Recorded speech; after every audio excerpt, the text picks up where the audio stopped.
সঁচাকৈ আজি মানুহজন যদিও আমাৰ মাজত নাই, আমাৰ সঁচাকৈ বেয়া লাগিছে। ইমান কম সময়ৰ ভিতৰত যে আমাৰ অসম নহয় গোটেই ভাৰতবৰ্ষৰ মানুহৰ কাৰণে তেওঁ যে ইমান আপোন মানুহ হ'ব পাৰিছিল, এইটো অলপ ভাবিব লগা কথা। মানুহতো বহুত আছে, কিন্তু তাৰ ভিতৰত ইমান কম বয়সত যে আমাৰ ভাৰতবৰ্ষৰ বিভিন্ন প্ৰান্তত থকা মানুহৰ কাৰণেই কিন্তু তেখেতে বহুত আপোন হৈ গ'ল। তে আমি যদি ভাবোঁ যে কেৱল অসমতেই তেওঁৰ কিবা আছে, তেনেকুৱা নহয়।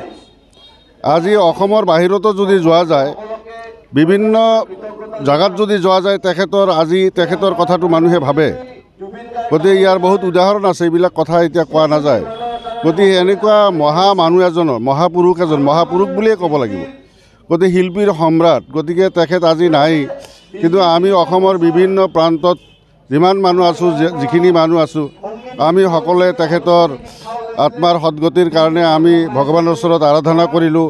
ঠিক তেনেকৈ সকলোৰে লগত সুৰ মিলাই আমি বিজনীবাসী ৰাইজেও তেখেতৰ স্মৃতি চিৰ যুগমীয়া কৰি ৰখাৰ কাৰণে আমি ইয়াত এই যে এটা তেখেতৰ স্মৃতি সৌধ নিৰ্মাণ কৰাৰ কাৰণে যে আয়োজক মণ্ডলীয়ে আগবাঢ়ি গৈছে, তাৰ কাৰণে আমি সকলোকে ধন্যবাদ জনাইছোঁ। আৰু যিমান সোনকালে পৰা যায় এই অনুষ্ঠানবোৰৰ জৰিয়তে ইয়াত এটা সাংস্কৃতিক অনুষ্ঠান হ'ব।